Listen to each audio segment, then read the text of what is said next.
wambwiye. Ndagushimiye Mana ko bikunze ko shitse isezerano ryawe. Mana ntuhabwe icubahiro.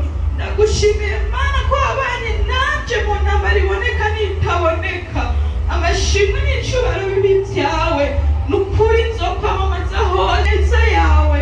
Nushimwe ntuhabwe icubahiro ni mu izina rya Yesu Kristo.